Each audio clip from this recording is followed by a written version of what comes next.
Bismillahirrahmanirrahim. Assalamualaikum warahmatullahi wabarakatuh. Selamat siang teman-teman. Selamat siang juga kepada Ibu Rosmini. Semoga kita semua dalam keadaan sehat walafiat. Dan tidak lupa kami ucapkan terima kasih kepada dosen kami yang terhormat, yaitu Ibu Rosmini, yang telah memberikan kami kesempatan untuk mempresentasikan mengenai Working from Home Effectiveness during COVID-19, Evidence from University Staff in Indonesia.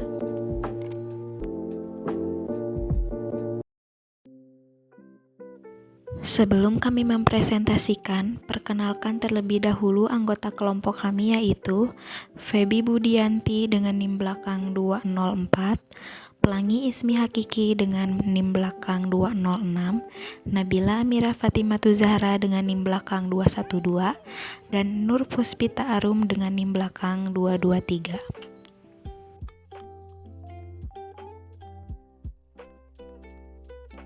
Di sini saya Feby Budianti dengan NIM belakang 204 akan menjelaskan tentang latar belakang.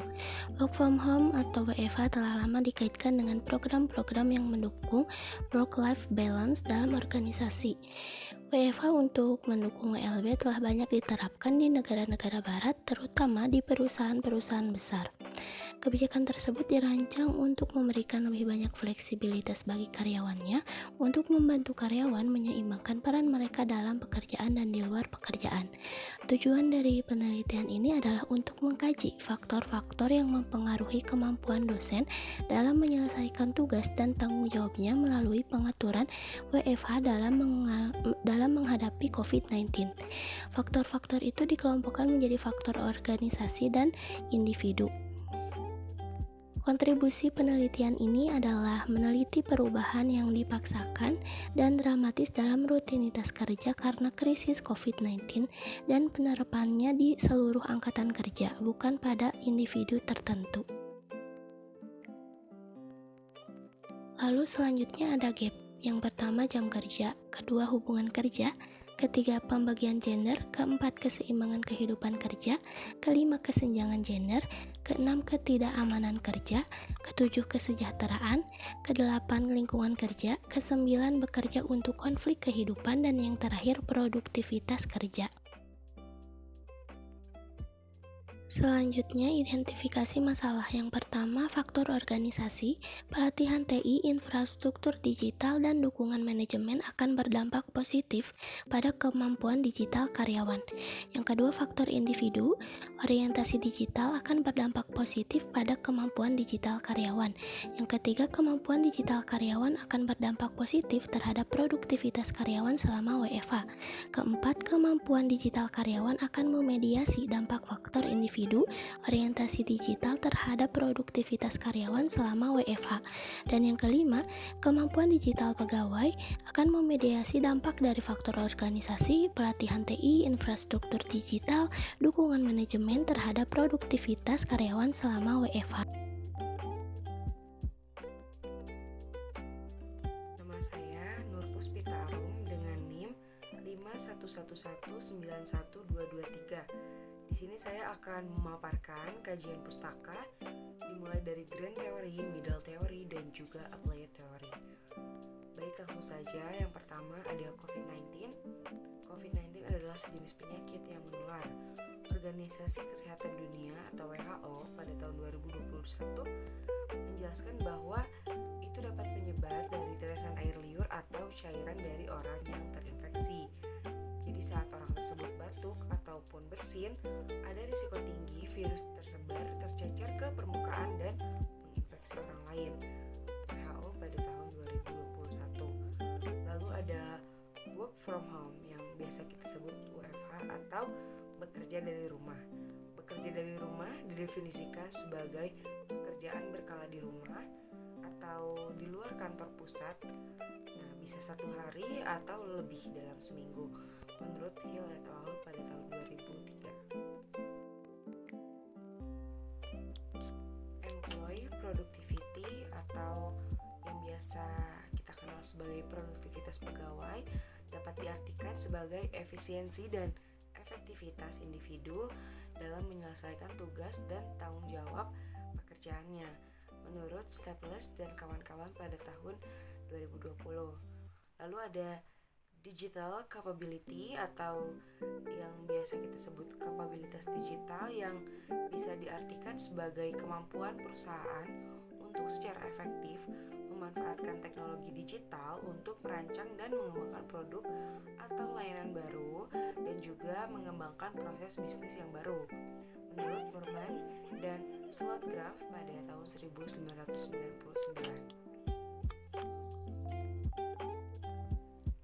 Lalu ada IT training atau yang biasa kita sebut mekanisme pendukung IT yang disediakan oleh organisasi seperti pelatihan IT, dukungan manajemen, dan infrastruktur digital dapat meningkatkan kapabilitas digital karyawan yang selanjutnya akan meningkatkan produktivitas karyawan selama mereka bekerja di rumah. Lalu ada digital infrastruktur. Di sini infrastruktur digital merupakan penggabungan dari sistem perangkat keras dan perangkat lunak yang mendukung fungsi organisasi dan juga kinerja dari karyawan, menurut ITU pada tahun 2019. Nah, yang dimaksud dengan infrastruktur digital di sini merupakan adanya sistem berbasis teknologi yang dimiliki oleh organisasi yang dapat mendukung pelaksanaan bisnis inti organisasi secara online. Lalu ada manajemen support atau yang biasa kita kenal dengan dukungan manajemen yang secara konsisten dipandang sebagai faktor yang penting dalam mewujudkan perubahan yang diperlukan selama adopsi kebiasaan baru atau AKB dan juga pengenalan suatu inovasi, menurut Prem Kumar dan Potter pada tahun 1995. Lalu ada digital orientation atau orientasi digital yang merupakan kondisi yang baru-baru ini diidentifikasi dan berdampak pada produktivitas karyawan, dan juga penelitian sebelumnya tentang orientasi digital telah dilakukan di tingkat organisasi, menurut Kin dan Ho pada tahun 2018.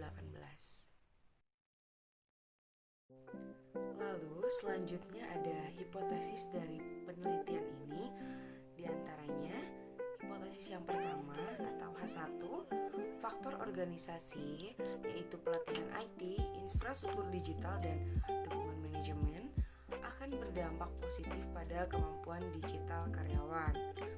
Lalu untuk hipotesis kedua atau H2-nya yaitu faktor individu yaitu orientasi digital akan berdampak positif pada kemampuan digital karyawan. Lalu untuk hipotesis ketiganya atau H3, kemampuan digital karyawan akan berdampak positif terhadap produktivitas karyawan selama mereka bekerja di rumah atau WFH. Lalu ada hipotesis keempat atau H4, yaitu kemampuan digital pegawai akan memediasi dampak dari faktor organisasi yaitu pelatihan IT, infrastruktur digital, dukungan manajemen terhadap produktivitas karyawan selama WFH. Lalu untuk hipotesis yang kelima atau H5, di sini kemampuan digital karyawan akan memediasi dampak faktor individu yaitu orientasi digital terhadap produktivitas karyawan selama mereka work from home atau bekerja di rumah. Berikut ini adalah kerangka pemikiran dari penelitian di mana ada variabel independen yaitu faktor organisasi dan juga faktor individu. Di mana di antara faktor itu yang pertama untuk faktor organisasi sendiri itu terdiri dari 3, yaitu ada IT training, lalu digital infrastruktur, dan juga manajemen support. Lalu untuk faktor individunya ada digital orientation, di mana variabel-variabel tersebut dimediasi oleh variabel digital capability dengan variabel dependennya berupa employee productivity.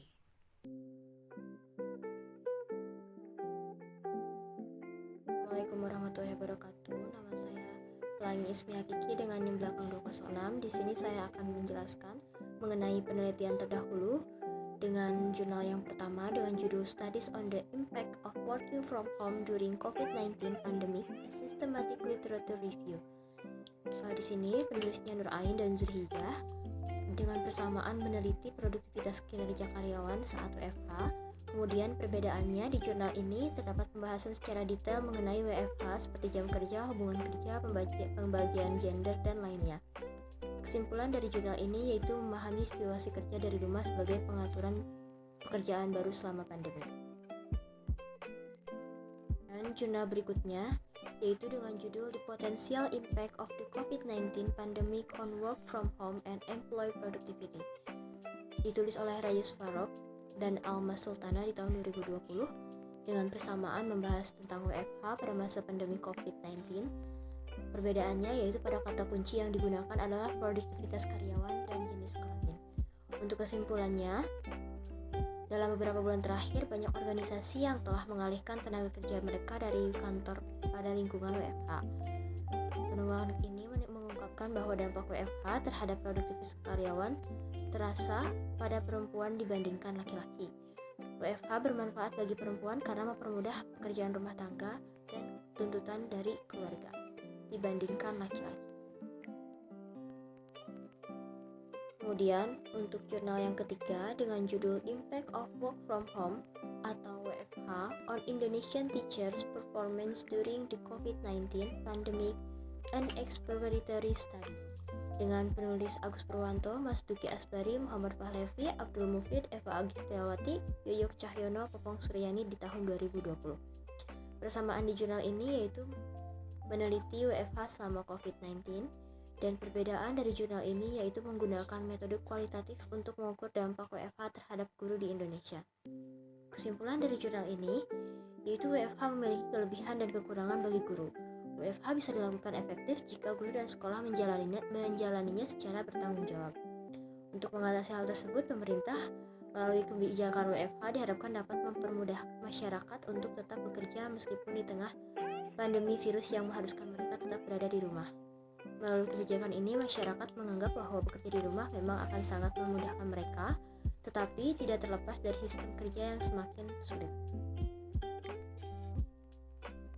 Jurnal selanjutnya dengan judul Pengaruh Work from Home terhadap Produktivitas Kerja Dosen Fakultas Ekonomi Unsika di Masa Pandemi COVID-19 dengan penulis Dwi Mauliati Rusyadah dan Eman Sulaiman di tahun 2022. Persamaan dari jurnal ini yaitu menggunakan metode penelitian yang sama yaitu metode kuantitatif untuk menguji secara statistik hubungan sebab akibat antar variabel yang teridentifikasi melalui pengujian hipotesis. Kemudian untuk perbedaannya, di jurnal ini menggunakan sampling jenuh di mana data diolah dan dianalisis menggunakan korelasi produk momen, analisis regresi, dan pengujian hipotesis menggunakan uji T dan uji F. Sedangkan jurnal terdahulu menggunakan Smart Partial Least Square. Kemudian untuk kesimpulannya, produktivitas kerja dosen ekonomi Unsika, Fakultas Ekonomi Unsika di masa pandemi nilainya melebihi yang diharapkan yaitu sebesar 81,9%. Responden menyatakan mereka tetap menjalankan komitmen dengan memulai kelas dan mengakhiri kelas seperti yang sudah dijadwalkan oleh fakultas. Kemudian, menyatakan pula tetap bisa melakukan komunikasi ringan di luar pekerjaan dengan rekan kerja sehingga membantu terhindar dari stres kerja. Tapi responden menyatakan kurang mempercayai rekan kerja sebagai tim mahasiswa yang melakukan ujian online.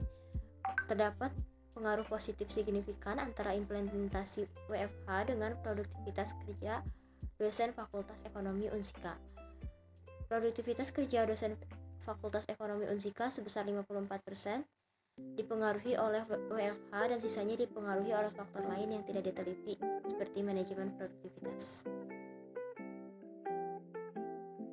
Untuk jurnal selanjutnya dengan judul Produktivitas Kerja Saat Work from Home atau WFH dan Work from Office atau WFO pada dosen FKM Universitas Mula Warman di masa pandemi COVID-19. Untuk penulisnya sendiri ada Rahmi Susanti, Dinda Tasya, Vina Adamayana, Oriza Regina di tahun 2021. Persamaan dari jurnal ini yaitu sama-sama meneliti dan membahas tentang efektivitas bekerja dari rumah selama COVID-19. Untuk perbedaannya, di jurnal ini tidak hanya meneliti mengenai work from home, namun juga meneliti mengenai work from office atau WFO. Untuk kesimpulannya, tidak ada perbedaan produktivitas kerja pada pegawai tenaga pendidik dan dosen pengajar FKN Unmul pada saat WFO maupun WFH di masa pandemi. Hal ini dikarenakan karena selama WFH maupun WFO tidak merasa terdapat perubahan yang dapat terlihat dari skor produktivitas kerja mereka pada saat WFO dan WFH yang tidak mengalami perubahan, yaitu sebanyak 18 orang memiliki produktivitas kerja yang tinggi dan sebanyak 1 orang memiliki produktivitas kerja yang sedang. Jurnal yang terakhir dengan judul Produktivitas Kerja Pegawai yang Dipengaruhi oleh Work From Home atau WFH dan Lingkungan Kerja Selama Masa Pandemi, dengan penulis Bintang Narpati, Indra Lubis, Kardina Indriana Metia, Indah Prameswari Ningrum di tahun 2021.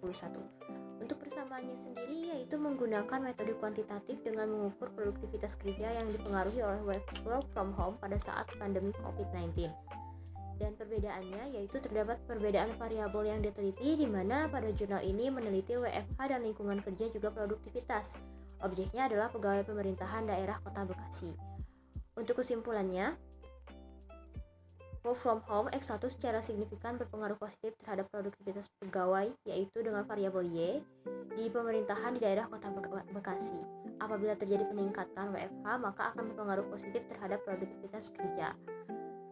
Hampir semua karyawan merasakan adanya waktu yang terbatas karena bekerja di kantor dibandingkan di rumah. Dengan adanya gangguan wabah ataupun gangguan lainnya memaksa pegawai untuk berada di wilayah lingkungan keluarga.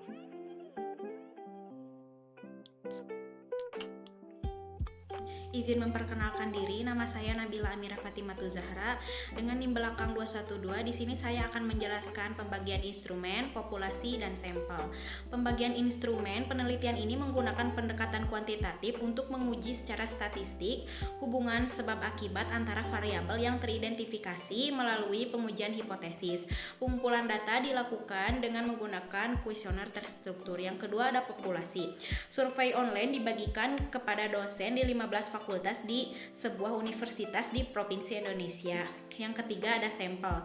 Sebanyak 267 survei dikumpulkan dan dianalisis menggunakan Smart Partial Least Square atau yang disingkat Smart PLS versi 2.0.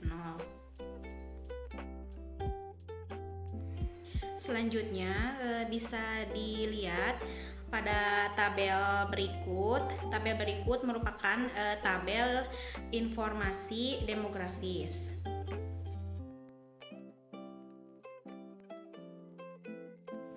Baik, selanjutnya ada analisis data. Semua item yang digunakan untuk mengukur konstruk yang ditargetkan dalam model pengukuran orde pertama atau MIS tabel 2 memenuhi syarat minimum validitas konferensi, yaitu memuat nilai di atas 0,70 dan nilai rata-rata varian ekstra atau AV di atas 0,50, kecuali untuk 4 indikator instruktur digital yang memiliki AP sebesar 0,482. Namun menurut Fornell and Lackler 1981, AV mungkin merupakan perkiraan yang lebih konservatif dari validitas model pengukuran dan berdasarkan reliabilitas komposit saja. Peneliti dapat menyimpulkan bahwa validitas konvergen konstruk memadai meskipun lebih dari 50% varians. Karena kesalahan dari tabel 2, reliabilitas komposit konstruk berada di atas tingkat yang direkomendasikan sehingga validitas konvergennya memadai. Selain itu, uji reliabilitas yaitu keadaan komposit untuk setiap konstruk yang ditargetkan berada di atas 0,70. Baik, selanjutnya ada tabel, yaitu tabel validitas konvergen dan penilaian reliabilitas.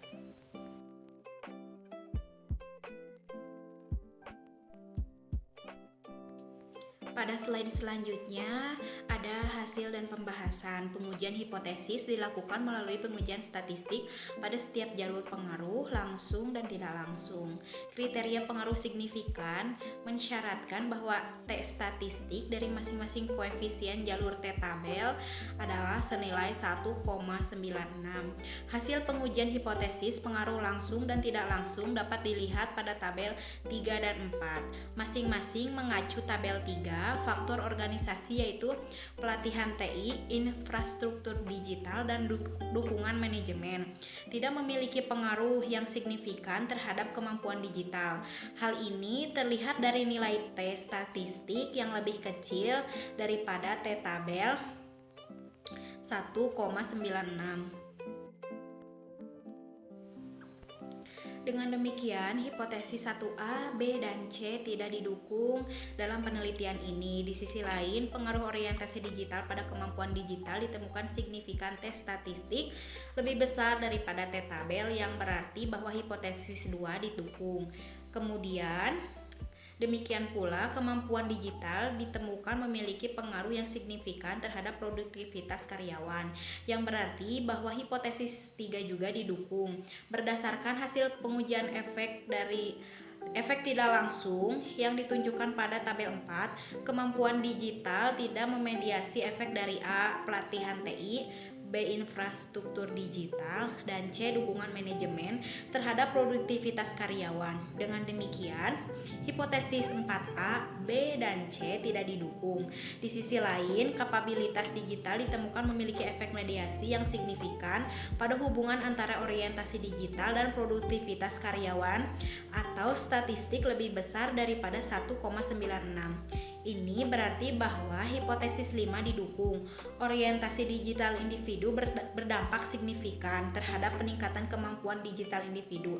Namun, pelatihan TI, infrastruktur digital, dan dukungan manajemen yang dikategorikan sebagai faktor organisasi dalam penelitian ini tidak berpengaruh signifikan terhadap peningkatan kapabilitas individu.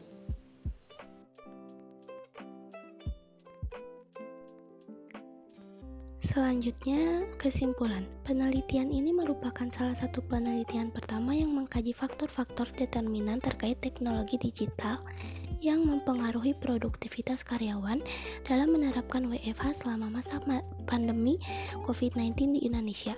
Temuan penelitian ini menyoroti pentingnya karyawan memiliki orientasi digital yang kuat agar mampu mengatasi disrupsi di tempat kerja. Meskipun faktor organisasi ditemukan tidak berpengaruh signifikan, organisasi masih perlu menemukan program atau kebijakan yang tepat yang dapat mempertahankan atau bahkan meningkatkan orientasi digital karyawan yang ada. Penelitian ini terbatas dalam hal penerapannya pada satu universitas di Indonesia pada satu waktu. Penelitian lebih lanjut dapat melibatkan banyak universitas, organisasi dari berbagai industri, dan memeriksa hasilnya dari waktu ke waktu, terutama setelah organisasi memiliki lebih banyak pengalaman dalam menjalankan pengaturan WFH. Selanjutnya ada manfaat. Implikasi teoritis. Penerapan WFH di Indonesia dikatakan bukan karena organisasi yang bekerja dari budaya atau metode asal, namun untuk mengurangi persebaran COVID-19, sehingga pengambilan keputusan oleh manajer harus menerapkan WFH untuk menjaga produktivitas karyawan. Bagi sebagian informan yang memiliki akses tempat tinggal yang jauh, maka WFH sangat ideal untuk menjaga produktivitas karena adanya pengurangan biaya dan waktu transportasi yang signifikan. Lalu ada implikasi praktis. Dalam kontribusi praktis, kami mengajukan pendapat yang bisa diberikan kepada staf dan dosen universitas di Indonesia, kepada manajer SDM universitas di Indonesia untuk meningkatkan produktivitas dosen saat pandemi COVID-19 ini melalui cara sebagai berikut. Memastikan bahwa dosen atau tenaga pengajar memiliki lingkungan kerja yang fleksibel, memperhatikan tingkat stres dosen bekerja jarak jauh, kedekatan keluarga, kreativitas, tekanan diri, dan lain sebagainya demi meningkatkan produktivitas kerja. Demikian akhir presentasi dari kami. Semoga bermanfaat untuk kita semua. Mohon maaf apabila dalam penyampaian tadi mungkin ada kesalahan. Wabillahi taufiq wal hidayah. Wassalamualaikum warahmatullahi wabarakatuh.